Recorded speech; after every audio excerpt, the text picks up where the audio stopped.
Across every age group, the frequency of men initiating relationships is accelerating. Currently, 45% of men under 25 have never approached a woman, while 2/3 of single men over 50 have stopped looking entirely. This withdrawal isn't always a physical departure. Millions of men remain present at the dinner table or in the same house, but they have emotionally checked out, physically there while their minds have left the building. It is easy to label this shift as simple laziness or a growing sense of bitterness toward women, but the data suggests something different.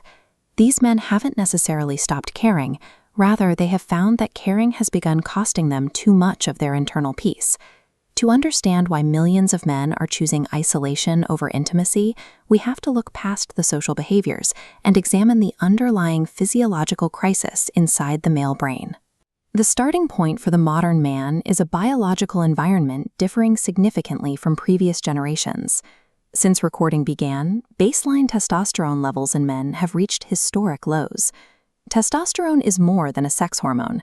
It's the chemical fuel for confidence and motivation, and the willingness to take a risk or initiate a conversation. When these levels are low, a man enters a relationship already running on emotional fumes.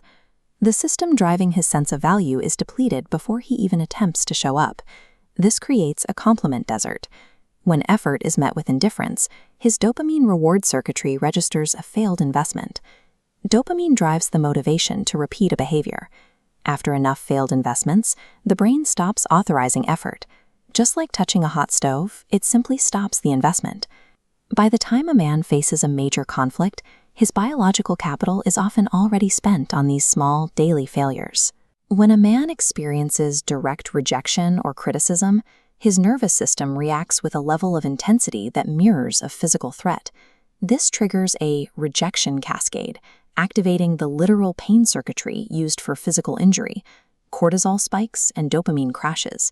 With low testosterone, his biology processes simple relationship conflict as a survival threat, shifting his system into a defensive posture. As the nervous system stays in a state of chronic activation, the brain begins to prioritize internal regulation over external connection. It chooses to disengage to keep the body's stress levels from reaching a breaking point. This is why men retreat to safe grounds, to quiet rooms, to immersive hobbies, or even AI companions. These environments are chosen because they lack the unpredictability and perceived threats found in the relationship. This isolation is not a choice to withhold affection, but a biological survival mechanism seeking a space where the nervous system can finally settle.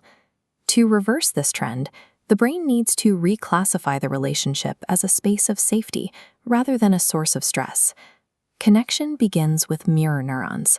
These are brain cells that fire both when we act and when we observe that same action in another, causing our nervous systems to naturally synchronize with those around us.